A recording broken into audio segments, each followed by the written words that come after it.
이건 상식으로 설명되지 않습니다. 폐막식이 코앞인데 왜 전 세계 자본가 사람들이 오직 한국관 앞에 몰려 있는 겁니까? 올림픽의 성화가 꺼져가던 마지막 밤, 전 세계 취재진의 카메라는 주경기장이 아닌 한 전시관에 향했습니다. 모두가 철수를 준비하던 시간, 70년 역사상 최초로 S급 판정을 받은 한국관 앞에만 끝이 보이지 않는 인파가 이어졌습니다. 유럽의 대형 바이어들은 두툼한 계약서를 들고 한국 담당자와의 면담을 기다렸고, 이탈리아 노부부는 따뜻한 떡국 한 그릇 앞에서 조용히 눈시울을 붉혔습니다. 단 2주. 대한민국은 문화와 기술, 신뢰라는 이름으로 세계의 시선을 붙잡았습니다. 그리고 그 현장을 지켜본 한 영국 BBC 베테랑 기자는 자신의 20년 확신이 무너지는 순간을 기록하게 됩니다. 지금 그 이야기를 시작합니다. 그 전에 잠깐 이야기를 시작하기 전에 구독과 좋아요 눌러주시면 정말 감사하겠습니다. 어디에서 듣고 계신지도 댓글에 남겨주시고 함께 해주세요. 저는 알렉스 헤이스팅스입니다. 영국 BBC 소속 수석 프리랜서 기자로 전 세계의 굵직한 국제 행사 취재만 올해로 20년째를 맞이한 이 바닥에서는 나름 산전수전 다 겪은 베테랑 중의 베테랑이었죠. 런던의 빗속에서부터 베를린의 장벽, 도쿄의 폭염, 카이로의 모래바람, 그리고 화려한 두바이에 이르기까지 제 발길이 닿지 않은 세계적인 무대는 단 한 곳도 없었습니다. 올림픽 취재 역시 이번이 벌써 4번째였으니 솔직히 말씀드리자면 제게 국제 행사란 더 이상 피를 끓게 만드는 미지의 영역이 아니라 그저 정해진 공식대로 굴러가는 거대한 톱니바퀴처럼 느껴지던 참이었습니다. 이번 파리 올림픽 폐막식을 불과 하루 앞둔 늦은 저녁이었습니다. 저는 국제프레스센터의 가장 구석진 자리에서 다 식어 빠져 쓴맛만 남은 에스프레소 잔을 만지작거리며 멍하니 노트북 화면만 들여다보고 있었습니다. 마감 시간까지 남은 시간은 대략 36시간 남짓. 제 머릿속에는 이미 뻔하디 뻔한 기사의 뼈대가 완벽하게 세워져 있었죠. 각국의 최종 메달 집계와 종합순위 분석, 이번 대회를 수놓은 혜성 같은 스타 선수들의 눈물겨운 특집 기사, 그리고 내일 저녁 밤하늘을 수놓을 폐막식의 화려한 연출 프리뷰까지. 남들이 보기엔 대단해 보일지 몰라도 수십 개의 거대한 행사를 거치며 제 스스로 다듬어온 아주 안전하고 검증된 기사 작성 방식이었습니다. 이 정도의 기사라면 런던 본사의 데스크에서도 만족하며 고개를 끄덕일 것이라 저는 100% 확신하고 있었습니다. 그렇게 지루한 타자 소리만 울려 퍼지던 프레스센터의 정막을 깬 것은 르몽드 소속의 콧대 높은 프랑스 베테랑 기자 마르셀이었습니다. 그는 국제 행사 취재만 20년 가까이 해온 저의 오랜 동료이자 동시에 서방 세계 특유의 자부심을 아주 진하게 풍기는 사내였죠. 마르셀은 제 책상 위로 차가운 맥주 한 캔을 툭 소리나게 내려놓으며 입가에 비릿한 조소를 띤 채 무심하게 한마디를 던졌습니다. 알렉스, 방금 들어온 소식 들었어? 그 조그만 나라 한국 말이야. 그들의 문화전시관이 이번 올림픽 전체 평가에서 무려 최우수 등급 판정을 받았다는군. 이 올림픽 문화 행사가 70년의 뼈대 굵은 역사를 자랑하는데 그 어마어마하고 긴 세월 동안 단 한 번도 그 어떤 선진국에게도 부여된 적 없던 최초의 등급이라는 거야. 참, 나 기가 막혀서. 마르셀은 대수롭지 않다는 듯 어깨를 으쓱하며 제 몫의 맥주를 시원하게 들이켰습니다. 솔직히 고백하건대 저 역시 그의 말을 듣고 그저 어이없다는 듯 피식 웃고 말았었죠. 한국이라. 물론 저도 그 나라를 아주 잘 알고 있었습니다. 손톱만 한 반도체 칩 하나로 전 세계의 거대한 공급망을 쥐락펴락하며 서방의 거대 기업들을 덜덜 떨게 만드는 매서운 나라. K-팝이라는 전례 없는 문화적 폭발을 일으켜 전 세계 젊은이들의 정신을 홀려놓은 나라. 이번 올림픽에서도 얼음판 위를 미끄러지듯 날아다니며 빙상 종목의 최강자로 세계의 시선을 한몸에 받은 나라임은 분명했습니다. 제 수첩의 취재 리스트 아주 밑바닥 어딘가에 한국문화관 방문이라는 항목이 작게 적혀 있기는 했었죠. 하지만 저와 마르셀, 우리 두 서방 기자의 솔직한 속마음은 완전히 달랐습니다. 아무리 한국이 요즘 잘 나간다고 한들 국제 행사장 한 구석에 늘어선 수십 개의 고만고만한 전시관 중 하나가 이 거대한 올림픽 무대의 판도를 완전히 뒤집어 버릴 거라고는 단 한 번도 정말이지 0.1초도 진지하게 상상해 본 적이 없었던 것입니다. 마르셀은 빈 맥주 캔을 쓰레기통에 던져 넣으며 쐐기를 박듯 말했습니다. 알렉스, 내 말 잘 들어. 한류. 그거 그냥 찰나의 유행일 뿐이야. 몇 년 지나면 어김없이 다른 나라의 무언가가 그 자리를 냉큼 차지하게 될 거라고. 90년대에 일본의 애니메이션과 닌자가 전 세계를 휩쓸었던 것처럼, 그리고 미국의 팝 문화가 그 자리를 억지로 꿰찼던 것처럼 말이야. 파도는 언제나 크게 올랐다가 하얗게 부서지며 내리막을 걷는 법이지. 지금 당장 춤추고 노래하는 케이팝이 조금 뜨겁다고 해서 저들이 감히 최우수 등급을 독식해? 결국 저것도 돈을 쏟아부어 잘 연출해낸 상징적인 쇼에 불과하다고. 저는 마르셀의 그 단정적인 분석에 고개를 끄덕이며 전적으로 동의했습니다. 화려한 개막식의 조명이 꺼지기 시작하면 사람들의 냄비 끓듯 하던 발길도 뚝 끊기고 행사가 마무리 수순에 접어들면 아무리 뜨거웠던 열기라도 차갑게 식은 재처럼 사그라지는 것이 이 업계의 절대적인 불문율이었으니까요. 런던에서 카이로까지 20년의 세월 동안 저는 그 공식이 단 한 번도 빗나가는 것을 본 적이 없었습니다. 당연히 이번 파리 올림픽에서도, 그리고 저 한국관 앞에서도 어김없이 똑같은 쓸쓸한 풍경이 펼쳐질 것이라 저는 굳게 믿어 의심치 않았습니다. 그러나 저와 마르셀의 그 철석 같았던 확신이 산산조각이 나는 데에는 단 하루의 시간도 채 걸리지 않았습니다. 다음 날 오후 본래대로라면 내일 있을 화려한 폐막식. 리허설에 전 세계의 이목이 쏠려야 할 바로 그 황금 같은 시간이었습니다. 저는 잠시 바람이나 쐴 겸 카메라를 챙겨 들고 행사장 야외로 나섰습니다. 분위기는 확연히 달랐죠. 각국의 거대한 전시관들은 축제의 끝을 알리듯 하나둘 조용히 철수를 준비하고 있었습니다. 무거운 짐을 싸며 박스 테이프를 뜯는 스태프들의 분주한 손길, 자국에 화려했던 현수막을 미련 없이 걷어내는 인부들의 거친 숨소리. 불과 며칠 전까지만 해도 발 디딜 틈 없이 북적이던 공간들이 이제는 텅 빈 채 창백한 형광등 불빛만이 위태롭게 깜빡이고 있었습니다. 캐나다관 앞에서는 스태프들끼리 모여 담배를 피우며 고향으로 돌아갈 비행기표 이야기를 나누고 있었고, 그토록 웅장함을 자랑하던 맞은편의 독일관 앞에는 고작 2~3명의 멍한 관람객만이 서성이고 있을 뿐이었습니다. 모든 것이 끝을 향해 달려가는 너무도 익숙하고 당연한 국제 행사의 쓸쓸한 뒷모습이었죠. 그런데 그 순간이었습니다.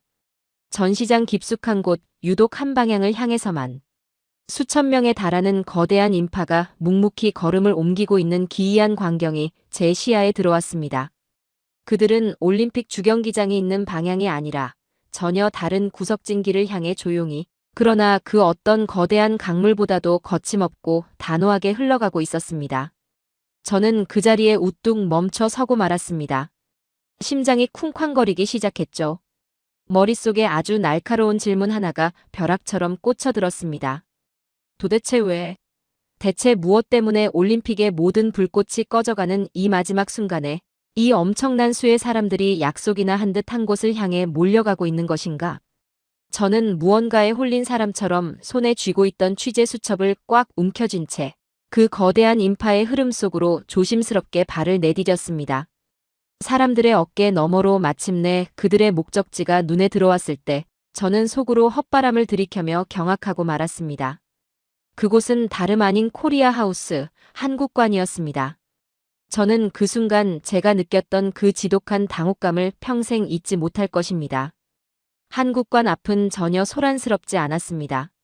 사람들의 혼을 빼놓는 쿵쾅거리는 음악 소리도, 시선을 사로잡는 현란한 네온사인 조명도, 관람객의 옷깃을 끌어당기는 과장되고 저렴한 퍼포먼스도 일절 없었습니다. 그저 묵직하고 단정한 전통의 미를 뽐내는 기와 지붕 아래 고요하고 차분한 공기만이 흐르고 있었죠. 그런데 줄이 대기하는 사람들의 줄이 너무도 길었습니다. 까치발을 들고 아무리 고개를 빼어보아도 그 줄의 끝이 어디인지조차 가늠할 수 없을 만큼 끝없는 인산인해를 이루고 있었던 것입니다. 다른 나라의 전시관들은 이미 문을 걸어 잠그고 철수 트럭을 부르고 있는 이 시점에 왜 유독 한국관 앞에만 마치 새로운 축제가 막 시작된 것처럼 수만 명의 사람들이 몰려들어 진을 치고 있는 것일까요? 저는 20년 기자 인생 처음으로 제 굳건했던 상식의 밑바닥부터 흔들리는 것을 느꼈습니다. 떨리는 손으로 카메라 렌즈에 줌을 당겨줄 서 있는 사람들의 면면을 하나하나 살피기 시작했습니다. 지팡이를 짚고 서로를 의지한 채 서 있는 백발의 이탈리아 노부부, 자기 몸집만 한 거대한 배낭을 맨 채 상기된 표정으로 땀을 닦는 동유럽의 청년들, 어린아이를 품에 꽉 안고 인내심 있게 순서를 기다리는 프랑스의 젊은 부부, 심지어 내일 폐막식 준비로 바빠야 할 노르웨이와 미국의 국가대표 선수들까지 자국의 유니폼을 입은 채 얌전히 줄을 서 있었습니다. 국적도 나이도 성별도 이곳에 온 이유도 완전히 제각각인 전 세계의 사람들이 오직 대한민국이라는 하나의 문턱을 넘기 위해 수시간의 기다림을 기꺼이 감내하고 있었던 겁니다. 마치 아주 오래전부터 굳게 맺어져 있던 절대적인 약속이라도 있는 것처럼 그들은 단 한 명의 불평불만도 없이 고요한 질서 속에서 한 방향만을 응시하고 있었습니다. 과장된 홍보나 일회성 쇼로는 절대 만들어낼 수 없는 어떤 거대한 성지를 방문하는 순례자들과도 같은 엄숙함마저 감돌고 있었죠. 저는 침을 꼴깍 삼켰습니다. 마르셀이 호언장담했던 일회성 유행이나 잘 연출된 쇼라는 단어는 이 장엄한 풍경 앞에서 철저히 힘을 잃고 산산조각 나고 있었습니다. 가슴 깊은 곳에서부터 알 수 없는 전율이 등줄기를 타고 기어오르는 것을 느끼며 저는 그 압도적인 대기줄의 가장 끄트머리에 조용히 제 몸을 밀어넣었습니다. 지금 내 눈앞에서 벌어지고 있는 이 기이하고도 거대한 현상의 실체, 전 세계인들을 이토록 끌어당긴 대한민국의 진짜 얼굴을 제 두 눈으로 직접 확인하지 않고서는 도저히 견딜 수가 없었기 때문입니다. 끝이 보이지 않던 기나긴 대기줄을 따라 장장 2시간이라는 인고의 시간을 묵묵히 견뎌냈습니다. 파리의 밤바람은 제법 쌀쌀하게 옷깃을 파고들었지만 참으로 기이하게도 제 앞뒤로 늘어선 수천 명의 사람 중 그 누구 하나 시계를 들여다보며 짜증을 내거나 발을 구르는 이는 단 한 명도 없었죠. 오히려 그들의 얼굴에는 마치 아주 오랜만에 그리운 고향, 집을 방문하기 직전의 설렘 같은 잔잔하고도 따뜻한 미소가 번져 있었습니다. 옆에 있던 다른 나라들의 전시관들이 파리만 날리며 신경질적으로 철수 준비를 하던 그 삭막한 풍경과는 너무나도 대조적인 그야말로 기적 같은 평화로움이었던 것입니다. 마침내 제 차례가 되어 코리아 하우스의 묵직한 전통 나무 문턱을 넘었을 때 솔직히 말씀드리자면 저는 잔뜩 긴장한 채로 방어적인 태도를 취하고 있었습니다. 제 머릿속에는 서방 언론인 특유의 얄팍한 편견이 여전히 남아있었기 때문이었죠. 필시 이 안에는 사람들의 혼을 쏙 빼놓기 위해 수백억 원의 막대한 자본을 쏟아부은 현란한 3차원 가상현실 홀로그램이나 귀가 찢어질 듯 쿵쾅거리는 K-팝 아이돌의 정신없는 콘서트 영상 혹은 차가운 금속성의 최첨단 로봇들이 번쩍이며 돌아다니는 극도로 과시적이고 인위적인 광경이 펼쳐질 것이라 지레짐작했던 것입니다. 하지만 제 그 섣부른 예상은 보기 좋게 아주 완벽하게 빗나가고 말았습니다.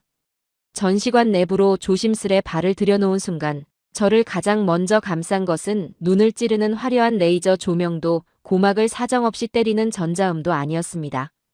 그것은 마치 아주 오래된 그리고 지독하게 따뜻한 누군가의 너른 품에 푹 안긴 듯한 고요하고 묵직한 온기였죠. 수많은 인파가 몰려 있었음에도 불구하고 내부는 전혀 시장통처럼 소란스럽지 않았습니다.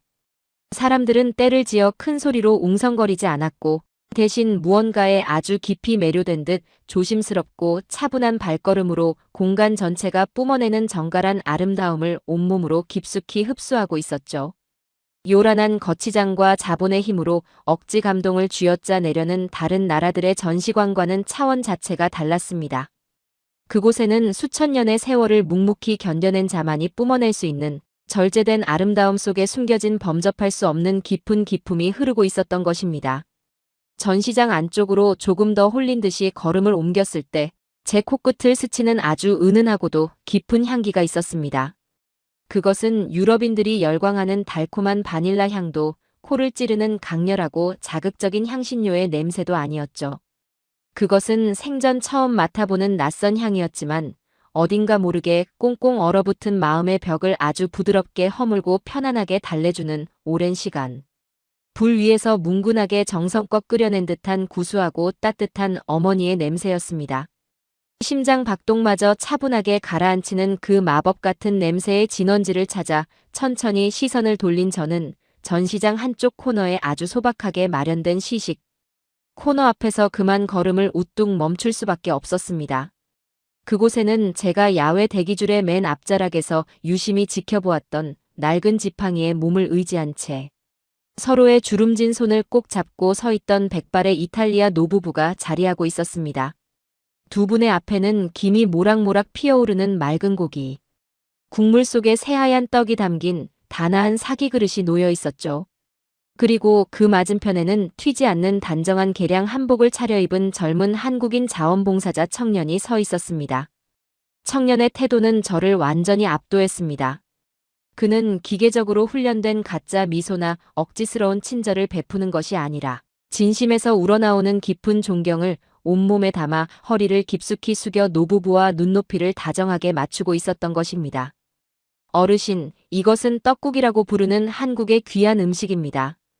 저희 한국에서는 새해 첫날 아침 흩어져 있던 온 가족이 한자리에 오순도순 모여 이 따뜻한 음식을 다 함께 나눠 먹습니다.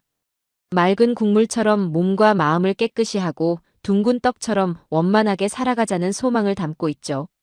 이 따뜻한 한 그릇을 비우며 서로가 올 한 해도 아프지 않고 건강하게 그리고 무탈하게 잘 살기를 굳게 약속하고 비로소 나이를 한 살 더 먹는다는 아주 깊고 아름다운 의미가 담겨 있답니다. 통역기를 거쳐 제 귓가로 흘러나온 그 청년의 담담하고도 진정성 넘치는 설명은 그 어떤 위대한 철학자의 화려한 미사여구보다도 강렬하고 날카롭게 제 가슴 한복판을 꿰뚫고 들어왔습니다. 거창하게 자신들의 역사적 위대함을 과시하려는 몸짓도 자신들의 문화가 세계 최고라는 억지스러운 강요도 일절 없었죠. 그저 당신과 내가 그리고 우리가 올 한 해 무탈하고 따뜻하게 잘 살기를 바라는 애틋한 마음, 그 시대를 초월한 따뜻한 약속을 그저 덤덤하게 설명했을 뿐입니다. 그 조용한 설명을 전해들은 이탈리아 노부부의 반응은 제 평생 잊지 못할 명장면이었습니다. 두 분은 한동안 아무런 말 없이 그저 서로의 주름진 눈가와 희끗희끗한 머리칼을 지그시 바라보았습니다. 마치 자신들이 살아온 길고 험난했던 인생의 풍파를 그 짧은 찰나에 서로 위로하기라도 하듯이 말입니다. 그리고 아주 천천히 마치 성스러운 의식을 치르듯 경건하게 숟가락을 들어 그 맑은 국물과 하얀 떡을 입으로 조심스레 가져갔죠. 한 숟가락, 그리고 두 숟가락. 노부부는 여전히 아무런 말도 입 밖으로 꺼내지 않았습니다. 그저 천천히 국물을 목구멍으로 넘기며 두 눈을 지그시 감고 묵직하게 고개를 끄덕일 뿐이었죠. 저는 그 순간 제 손에 들린 카메라 렌즈 너머로 포착된 노부부의 표정을 보고 온몸에 쭈뼛 소름이 돋아오르는 것을 느꼈습니다. 그것은 단순히 낯선 이국의 신기한 음식을 맛보고 흥미로워하는 흔해 빠진 관광객의 가벼운 표정이 절대 아니었습니다. 그것은 마치 아주 춥고 험난하고 길었던 인생이라는 고된 여행을 마침내 끝내고 마침내 고향 집문을 열었을 때 밤낮으로 자식만 기다리던 어머니가 말없이 차려준 따뜻한 밥상 앞에 앉아 왈칵 눈물을 쏟을 것 같은 깊은 위로를 받는 얼굴. 바로 그 벅찬 안도감과 경외감이 짙게 서려 있는 얼굴이었던 것입니다. 저는 속으로 경악을 금치 못하며 혀를 내둘렀습니다. 대체 어떻게 고작 저 작은 사기 그릇에 담긴 음식 한 그릇에 이토록 거대하고 묵직한 감동과 인간에 대한 예의를 담아낼 수 있단 말입니까? 하지만 제 충격이 채 가시기도 전에 제 시선을 또다시 강렬하게 사로잡은 전혀 다른 기이한 풍경이 한 구석에서 펼쳐지고 있었습니다. 전통 음식 코너 바로 옆 사람들이 떡국 코너 못지않게 길게 줄을 서서 무언가를 기다리고 있는 곳이 있었죠. 다가가서 살펴보니 그곳에서는 아주 작고 볼품없어 보이는 노란색 비닐 봉지들이 종이컵과 함께 배부되고 있었습니다. 자세히 들여다보니 그것은 한국인들이 식후에 혹은 바쁜 일상 속에서 습관적으로 마신다는 이른바 인스턴트 믹스커피였습니다. 저는 정말이지 제 두 눈을 의심하며 코웃음을 칠 뻔했습니다. 에스프레소의 뼈대 깊은 종주국이라 자부하며 하루에도 몇 번씩 진한 에스프레소를 들이켜는 이탈리아 밀라노의 시민들, 그리고 커피 한 잔의 여유와 품격에 대한 자부심이라면 전 세계에서 둘째가라면 서러울 이 프랑스 파리의 시민들이 아니었습니까? 그런 그들이 고작 뜨거운 물에 휘휘 저어 마시는 조그만 인스턴트 커피 한 잔을 얻어 마시겠다고 이토록 길게, 그것도 아주 진지한 표정으로 줄을 서 있다니요. 이것은 서방 언론인의 시각에서는 도무지 말이 되지 않는 풍경이었습니다. 하지만 제 앞에 서 있던 이탈리아제, 고급 맞춤 정장을 쫙 빼입은 한 중년의 유럽 남성이 뜨거운 김이 올라오는 종이컵을 받아들고 그 믹스커피를 조심스레 한 모금 넘긴 순간 제 마음속에 남아있던 마지막 남은 의심의 벽마저 와르르 무너져 내리고 말았습니다. 남성은 마치 수백만 원을 호가하는 최고급 빈티지 와인을 코끝으로 음미하듯 두 눈을 지그시 감더니 미간을 살짝 찌푸리며 세상에서 가장 황홀한 숨을 길게 내쉬었죠. 달콤하면서도 부드럽게 혀끝을 감싸는 그 직관적이고 완벽한 쾌감의 맛에 완전히 매료된 듯한 표정이었습니다. 더욱 저를 놀라게 한 것은 그 남성의 곁에 서 있던 아내로 보이는 기품 있는 여성이 자신의 핸드백에서 조심스레 스마트폰을 꺼내더니 다 마시고 버려야 할 그 작은 노란색 믹스커피. 빈 봉지를 마치 루브르 박물관에 전시된 세기의 명작이라도 되는 양 각도까지 맞춰가며 너무나도 소중하게 사진으로 남기고 있었다는 사실입니다. 마치 이 놀라운 한국의 마법 가루를 평생 기억하겠다는 듯이 말이죠. 저는 그 놀랍고도 충격적인 장면을 낡은 수첩에 황급히 받아 적으며 펜을 쥔 손이 잘게 떨리는 것을 도저히 주체할 수 없었습니다. 그동안 제가 취재해왔던 서방 세계의 수많은 문화 전시는 언제나 노골적인 과시요, 권력의 자랑이었습니다. 우리가 너희보다 얼마나 더 위대한 역사를 가졌는지, 얼마나 값비싸고 거대한 예술품을 소유하고 있는지를 일방적으로 뽐내고 상대방 위에 군림하려는 장치들이었죠. 하지만 대한민국은 완전히 달랐습니다. 그들은 자신들의 우월함을 억지로 과시하지 않았습니다. 그저 새해 아침 가족의 건강과 안녕을 비는 따뜻하고 소박한 떡국 한 그릇과 바쁘고 고단한 일상 속에서 아주 찰나의 달콤한 위로가 되어주는 믹스커피 한 잔이라는 평범한 일상을 통한 진심을 우리에게 조용히 툭 건넸을 뿐입니다. 그리고 그 작고 사소해 보이는 따뜻한 진심이 오랜 세월 단단하게 굳어져 있던 서방인들의 마음속 깊은 방어벽을 단숨에 허물어버리고 그들을 완전히 무장해제 시켜버린 것입니다. 그날 밤 저는 파리의 밤거리를 빠져나와 프레스센터로 돌아왔습니다. 본국인 런던으로 즉시 송고할 기사를 쓰기 위해 컴퓨터 앞에 앉았지만 도무지 키보드 위에 열 손가락을 올릴 수가 없었죠. 낮에 한국관에서 제 두 눈으로 직접 목격했던 그 벅차오르는 광경들과 사람들의 젖은 눈빛이 제 머릿속을 엉망으로 헤집어 놓아 도저히 기존에 제가 써두었던 건조하고 냉소적인 기사로는 이 거대한 사태를 단 한 줄도 설명할 수 없었기 때문입니다. 마음을 진정시키려 저는 심호흡을 깊게 한번 하고 주최 측이 취재진에게 특별히 배포한 이번 올림픽 공식 관람객 통계 자료를 열었습니다. 그리고 그 안의 숫자들을 확인한 저는 그만 헉소리를 내며 노트북 모니터에 얼굴을 쳐박고 말았습니다. 모든 것이 미쳐 돌아가고 있었습니다. 숫자가 보여주는 차가운 진실은 제 상식과 20년의 경험칙을 아주 철저하게 바닥까지 박살내고 있었죠. 자료에 따르면 이번 파리 올림픽에 막대한 예산을 쏟아부어 참가한 수십 개국 전체 문화전시관의 평균 체류 시간은 고작 7분에 불과했습니다. 즉, 대부분의 사람들은 그저 의무감에 쓱 둘러보고 인증용 사진 한 장 대충 찍고는 한치의 미련도 없이 발걸음을 돌려 빠져나갔다는 뜻이었습니다. 이것이 국제 행사의 지극히 냉정한 현실이었죠. 그런데 오직 한국관만이 기록한 평균 체류 시간은 자그마치 23분이었습니다. 다른 나라들의 평균보다 무려 3배가 훌쩍 넘는 도무지 상식적으로는 해석이 불가능한 압도적인 수치였죠. 이것이 끝이 아니었습니다. 전시관을 한번 둘러보고 나간 수만 명의 관람객 중 굳이 그 긴 대기줄을 감수하면서까지 다시 한국관을 찾아온 재방문율은 무려 31%에 달하고 있었습니다.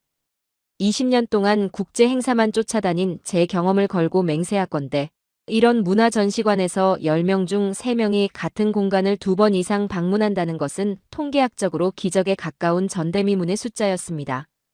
이곳은 한번 보고 쿨하게 스쳐 지나가는 일회성 쇼의 무대가 아니라 사람들의 발길과 마음을 강력하게 끌어당겨 영원히 곁에 머물게 만드는 거대한 블랙홀이었던 것입니다. 더욱 제 말문을 막히게 한 것은 온라인에서의 반응이었습니다. 어제 프레스센터에서 마르셀과 제가 비웃었던 것처럼 보통 이런 행사의 온라인 반응은 개막 초반에만 호기심으로 반짝 관심을 받다가 끝날 무렵에는 언급량이 바닥을 기는 것이 많고 불변의 공식이었습니다. 그런데 한국관의 그래프는 정반대로 치솟고 있었죠.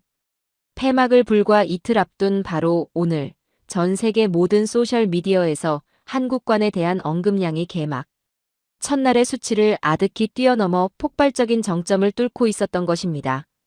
시간이 갈수록 불씨가 식어가는 것이 아니라 입소문이라는 기름을 붓고 거대한 용광로처럼 끓어오르고 있었던 것이죠. 저는 망연자실한 표정으로 의자 등받이에 푹 몸을 기댔습니다. 불과 하루 전 프랑스 기자 마르셀이 맥주를 들이켜며 내뱉었던 잘 연출된 상징적인 쇼일 뿐이라던 비웃음 소리가 다시 귓가에 맴돌았지만 이제 그 목소리는 세상에서 가장 공허하게 들릴 뿐이었습니다. 숫자는 결코 거짓말을 하지 않았습니다. 감정에 휩쓸려 과장된 것도 아니었죠. 전 세계인들은 누군가에게 억지로 등 떠밀려 한국관에 간 것이 아니었습니다. 그들은 자신들의 두 발로 걸어들어가 스스로 원해서 그 깊고 따뜻한 매력에 푹 빠져 헤어나오지 못하고 있었던 것입니다. 그 순간 저는 제 머릿속을 짓누르고 있던 서방. 언론인으로서의 근거 없는 우월감에 쩍쩍 금이 가는 소리를 똑똑히 들었습니다. 이 거대한 열풍은 단순히 잘생기고 예쁜 케이팝 아이돌의 노래 몇 곡이나 세련되게 포장된 화장품 몇 개로 만들어진 위태로운 모래성이 절대 아니었습니다. 이것은 과거 한국 전쟁이라는 끔찍하고 참혹한 잿더미 폐허 위에서 맨주먹으로 시작해 지난 70년이라는 길고도 험난한 세월 동안 묵묵히 땀방울을 흘리며 전 세계와 맺은 약속을 지켜온 대한민국이라는 나라의 근본적인 힘이 마침내 임계점을 돌파하며 폭발하는 현장이었죠. 불량률 제로의 완벽한 반도체를 약속한 날짜에 정확히 제때 납품하고 거친 파도를 이겨내는 튼튼한 배를 만들어 세계의 바다에 띄우고 10년을 타도 고장나지 않는 자동차를 만들어 팔며 쌓아 올린 그 무시무시한 신뢰와 성실의 토대 위에 이제는 사람의 지친 마음을 어루만지고 위로하는 고차원적인 문화의 힘까지 완벽하게 결합해버린 것입니다. 저는 두 손으로 화끈거리는 얼굴을 푹 감싸 쥐었습니다. 등급은 등급일 뿐이라며 건방지게 코웃음 쳤던 어제의 제 자신이 너무나도 부끄러워 당장이라도 어디로 숨고 싶은 심정이었습니다. 우리가 열광했던 K-팝은 그들이 가진 무한한 저력의 아주 작은 빙산의 일각이었을 뿐 진짜 대한민국의 본 모습은 수면 아래에 거대하고 단단하게 자리 잡고 있었던 것이죠. 떡국 한 그릇, 믹스커피 한 잔에 오롯이 담긴 그 따뜻하고도 치밀한 진정성이 마침내 서방 세계의 편견을 단숨에 꺾어버리고 그들의 마음을 완전히 사로잡은 것입니다. 그리고 이 가슴 벅찬 문화적 승리는 곧이어 파리 한복판에서 벌어질 전 세계 자본 지도를 송두리째 뒤바꾸는 상상조차 못할 거대한 경제적 도약의 아주 작은 신호탄에 불과했음을 저는 이때까지만 해도 미처 깨닫지 못하고 있었습니다. 내일 아침 해가 밝으면 저는 평생 본 적 없는 수조원의 거대한 자본이 오직 한 나라를 향해 밀려드는 경이로운 현장을 마주하게 될 운명이었습니다. 다음 날 아침 마침내 길고 길었던 파리 올림픽의 마지막 날 대단원의 막을 내리는 폐막식 당일의 태양이 에펠탑 위로 무겁게 떠올랐습니다. 밤새 프레스센터에서 한국에 믿기지 않는 압도적인 통계를 확인하느라 한숨도 자지 못한 저는 뻑뻑한 두 눈을 비비며 이른 새벽부터 홀린 듯이 다시 행사장으로 발걸음을 옮겼었죠. 폐막식 당일 아침의 행사장은 언제나 그렇듯 특유의 허무하고도 서글픈 공기가 무겁게 짓누르고 있었습니다. 막대한 국가 예산을 쏟아부으며 자신들의 위대함을 뽐내던 각국의 거대한 전시관들은 이제 완전히 축제의 끝을 받아들이고 조용히 그리고 아주 쓸쓸하게 철수 작업에 열을 올리고 있었죠. 지게차가 굉음을 내며 화려했던 조명탑을 무너뜨리고 있었고 현지 스태프들은 피곤에 찌든 얼굴로 짐가방을 챙기며 고향으로 돌아갈 생각뿐인 듯 했습니다. 화려하게 시작했다가 소리 소문 없이 쓸쓸히 사라져버리는 것. 그것이 제가 20년 동안 숱하게 보아왔던 국제 행사의 너무나도 냉정하고 잔혹한 생태계였고, 저는 그것이 세상에 변하지 않는 진리라고 철석같이 믿어왔습니다. 그런데 무거운 카메라를 어깨에 짊어지고 습관처럼 코리아 하우스 방향으로 발을 내디딘 순간, 저는 제 발걸음을 바닥에 본드로 붙인 듯 우뚝 멈춰 설 수밖에 없었습니다. 심장이 미친 듯이 요동치기 시작했죠.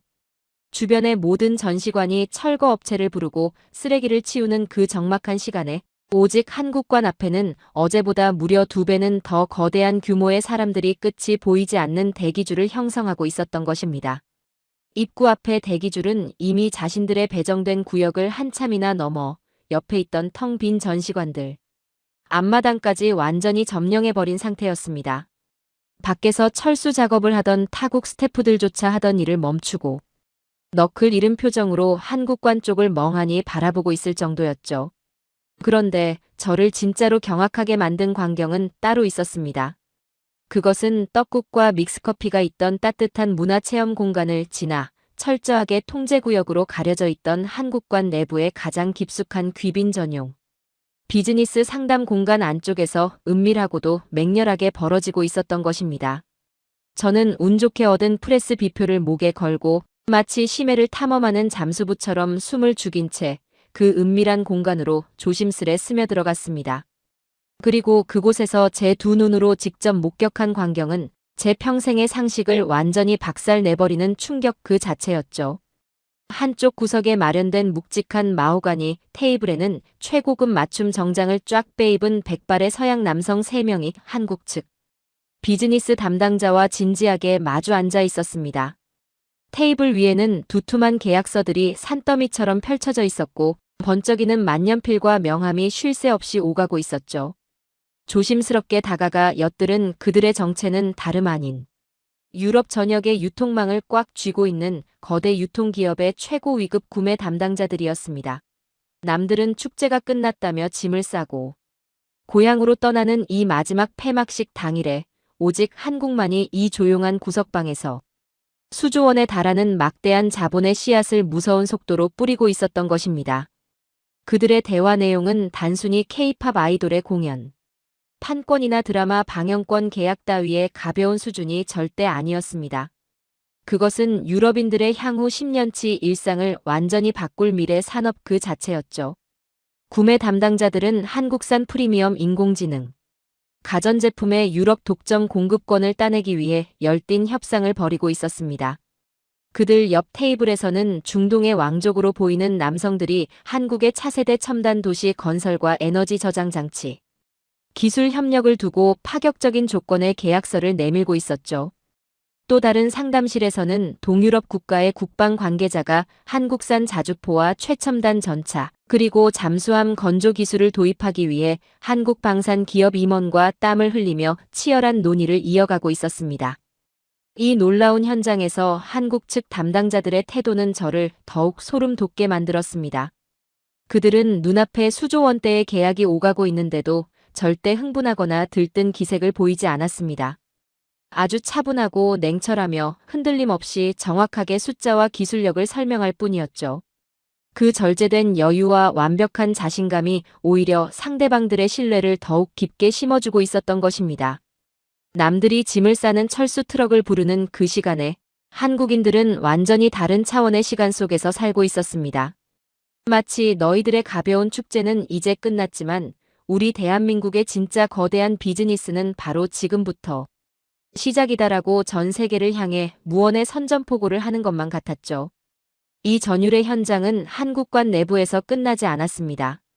오후가 되자 이 거대한 자본의 소용돌이는 파리 시내에서 가장 비싸고 화려하다는 최고급 호텔들의 로비로 들불처럼 번져나갔습니다.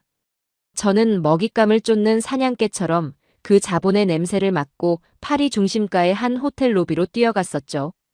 그리고 그곳에서 저는 제 두 눈을 의심하며 턱을 쩍 벌릴 수밖에 없었습니다.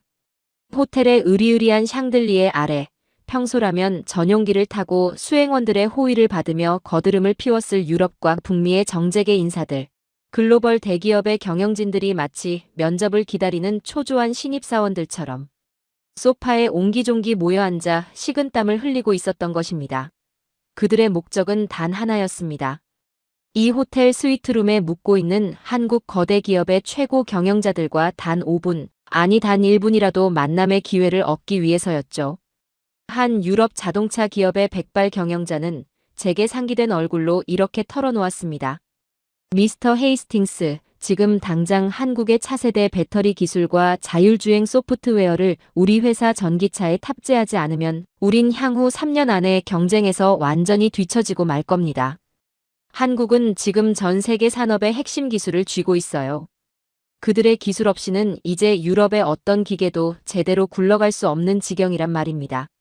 자존심이라면 하늘을 찌를 듯했던 유럽의 거물들이 오직 한국의 기술과 자본을 확보하기 위해 이토록 간절한 모습을 보이는 이 풍경.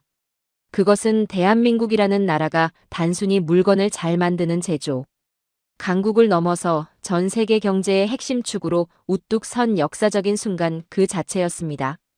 이 압도적인 대한민국의 약진 앞에서 가장 큰 충격을 받은 것은 바로 이웃나라 일본이었습니다. 그날 저녁 호텔 구석의 바에서 저는 우연히 안면이 있던 일본 요미우리 신문의 베테랑 기자를 마주쳤습니다. 그는 테이블 위에 위스키를 여러 잔 비워낸 채 얼굴이 벌겋게 달아올라 깊은 한숨을 내쉬고 있었죠. 그 한숨 속에는 일본이 더 이상 한국을 앞서기 어렵다는 뼈저린 위기감이 아주 짙게 깔려 있었습니다. 알렉스 씨, 인정해야 할 것 같습니다. 우리 일본은 지금 심각한 기로에 서 있어요. 솔직히 얼마 전까지만 해도 우리는 한국의 성장세를 대수롭지 않게 여기던 면이 있었습니다. 하지만 오늘 하루 파리의 호텔 로비에서 막대한 자본이 한국을 향해 몰려드는 광경을 직접 목격했습니다. 우리 일본관은 조용히 철수했는데 한국관 앞에는 전 세계의 네로라 하는 인사들이 줄을 서 있더군요. 기술, 문화, 외교, 자본, 어느 분야를 봐도 한국의 성장 속도를 따라잡기가 정말 쉽지 않습니다. 이대로 가면 격차가 더 벌어질 수밖에 없다는 것을 절감했습니다. 그는 테이블 위에 잔을 천천히 내려놓으며 씁쓸하게 고개를 저었습니다. 그의 탄식은 이번 파리 올림픽에서 벌어진 세계 질서의 변화를 가장 솔직하게 보여주는 증언이었죠. 주변에 있던 다른 아시아 국가들의 관계자들 역시 그의 이야기를 들으며 심각한 표정을 감추지 못했습니다. 한때 전쟁의 잿더미 속에서 재건을 시작했던 그 작은 나라가 불과 반세기 만에 올림픽이라는 세계 최대의 무대에서 유럽의 심장부를 휩쓸며 수조 원의 자본을 끌어당기는 산업 강국으로 우뚝 선 것입니다. 저는 그 일본 기자의 뒷모습을 바라보며 등골이 서늘해지는 동시에 온몸의 솜털이 쭉 펴서는 전율을 느꼈습니다. 올림픽의 성화는 이미 꺼져가고 있었지만 대한민국이라는 찬란한 태양은 파리의 한복판에서 전 세계를 비추며 맹렬하게 타오르고 있었던 것입니다. 어제 저녁 프레스센터에서 한류는 한때의 유행일 뿐이라며 단언했던 마르셀의 얼굴이 떠올랐습니다. 그리고 그런 그에게 동조했던 제 자신의 어리석음이 너무나도 부끄러워 뺨이 화끈거렸죠. 대한민국은 세계를 향해 자신들의 승리를 입으로 선언하지 않았습니다. 그들은 그저 압도적인 실력과 숫자, 그리고 수조 원이 찍힌 계약서의 무게로 전 세계에 완벽하게 증명해냈을 뿐입니다. 저는 카메라를 꽉 움켜쥔 채 이 놀라운 현장 한가운데 서서 스스로의 완전하고도 무조건적인 항복을 선언할 수밖에 없었습니다. 이제 전 세계 자본의 중심은 월스트리트도 런던도 아니었습니다.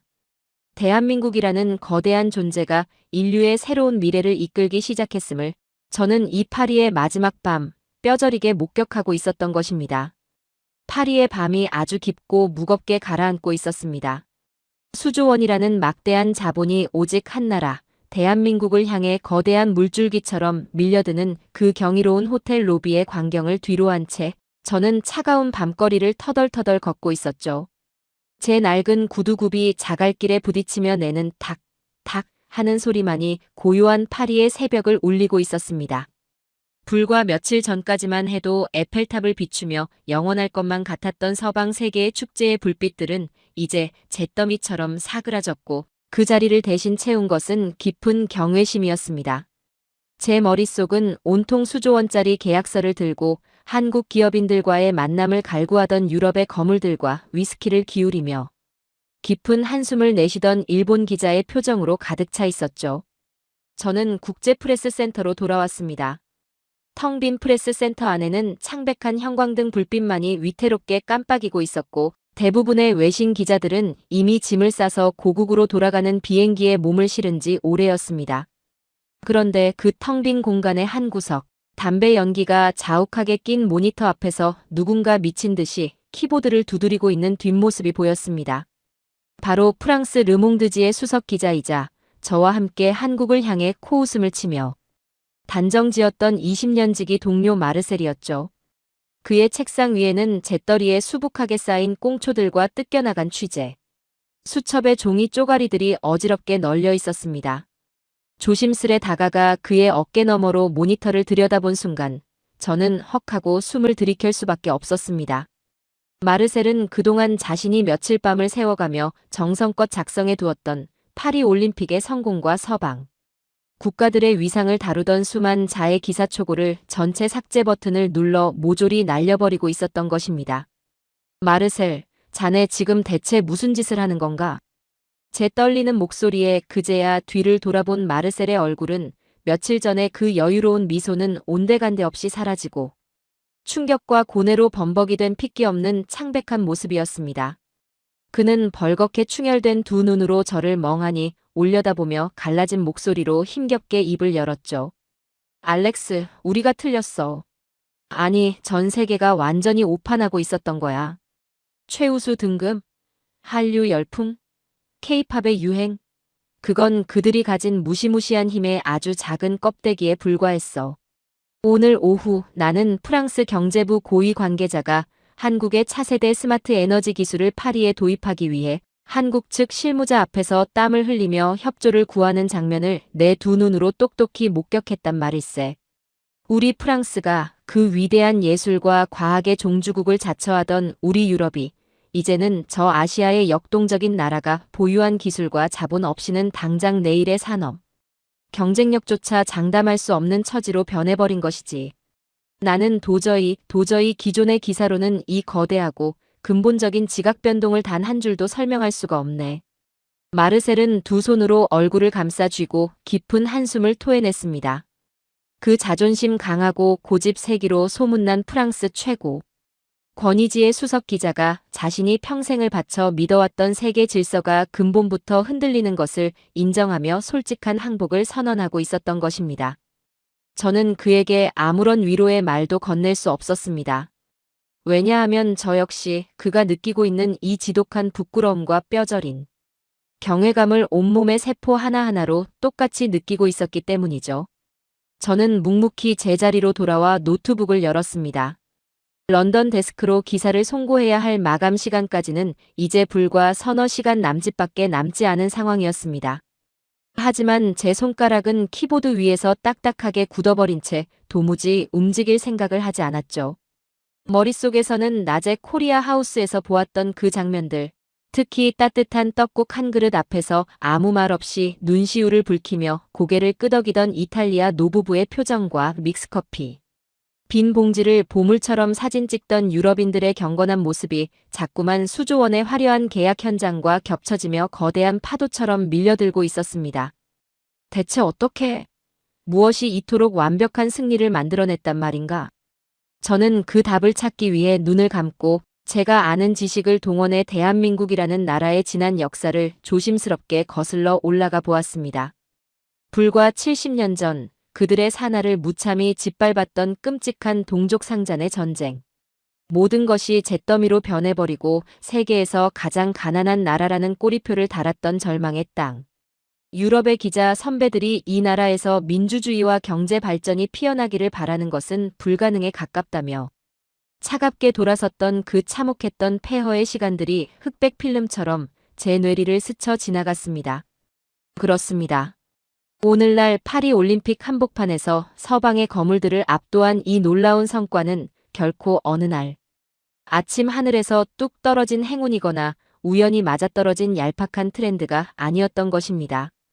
그것은 지난 70년이라는 길고도 억겁 같은 세월 동안 그 잔혹한 가난과 배고픔의 보릿고개를 넘으면서도 오직 내 자식만큼은 굶기지 않겠다며 이 나라를 기필코 다시 일으켜 세우겠다며 이빨을 꽉 깨물고 버텨온 한국의 어르신들이 흘린 피와 땀, 그리고 숭고한 눈물의 결정체였습니다. 지하 수천 미터, 섭씨 40도를 오르내리는 독일의 시커먼 탄광 막장에서 폐에 석탄 가루를 집어넣으며 곡괭이질을 멈추지 않았던 깡마른 광부들의 거친 숨소리. 낯선 이국당 병원에서 피고름을 닦아내며 밤낮 없이 헌신했던 앳된 간호사들의 소리 없는 눈물. 살인적인 태양이 내리쬐는 중동의 열사의 사막에서 맨몸으로 철골을 지고 나르며 외화를 벌어들였던 이름 모를 건설 근로자들의 구분 등. 그리고 밤낮 없이 돌아가는 시끄러운 공장 미신기 앞에서 잠을 쫓아가며 수십만 장의 옷을 지어내고 독한 화학약품 냄새를 맡으며 전자부품을 조립하던 수많은 어머니와 아버지들의 갈라진 손 등. 그들이 청춘을 갈아넣고 뼈를 깎아내며 바쳐온 그 거룩한 희생의 토대가 있었기에 대한민국은 세계적인 반도체를 만들 수 있었고 거친 바다를 가르는 거대한 선박을 건조할 수 있었으며 지구 반대편을 누비는 튼튼한 자동차를 만들어 전 세계와 신뢰라는 약속을 지켜낼 수 있었던 것입니다. 그리고 그 단단한 제조업의 뿌리와 경제적 신뢰가 있었기에 비로소 K-팝과 드라마, 그리고 떡국과 믹스커피라는 고차원적인 문화의 꽃이 전 세계인들의 심장을 향해 만개할 수 있었던 것이죠. 저는 비로소 그 떡국 한 그릇에 담긴 새해에 서로 잘 살자고 약속하는 음식이라는 봉사자. 청년의 담담한 설명이 왜 그토록 이탈리아 노부부의 가슴을 때렸는지 완벽하게 이해할 수 있었습니다. 그것은 단순히 맛있는 전통 음식이 아니라 폐허 속에서도 절대 포기하지 않고 함께 잘 살아보겠다는 대한민국의 지난 70년의 간절한 약속 그 자체를 끓여낸 음식이었기 때문입니다. 요란하게 자신들의 위대함을 포장하기 바빴던 다른 나라들의 문화 전시관들과 달리 한국은 그저 지난 70년간 묵묵히 세계와 맺어온 약속을 증명하는 진정성의 온기를 툭 건넸을 뿐이고 진심에 목말라 있던 사람들은 그 묵직한 마음 앞에 완전히 무장해제되어 자신들의 신뢰와 자본을 기꺼이 내어놓은 것입니다. 그 사실을 깨닫는 순간 저는 노트북 모니터 위로 굵은 눈물이 툭툭 떨어지는 것을 도저히 막을 수가 없었습니다. 영국 BBC 소속의 수석 기자라는 타이틀도 20년간 국제 행사를 취재하며 쌓아왔던 저의 경험도 모두 부질없게 느껴졌죠. 저는 그동안 얼마나 어리석고 교만했던가. 세상에서 가장 숭고하고 위대한 역사가 눈앞에서 찬란하게 빛나고 있었는데도 저는 그것을 그저 한때의 유행이라 치부하며 지나치고 있었으니 말입니다.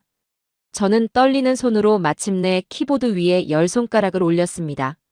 그리고 기존에 써두었던 서방의 성과를 자축하는 기사 초안을 마르셀처럼 미련 없이 모조리 지워버렸습니다.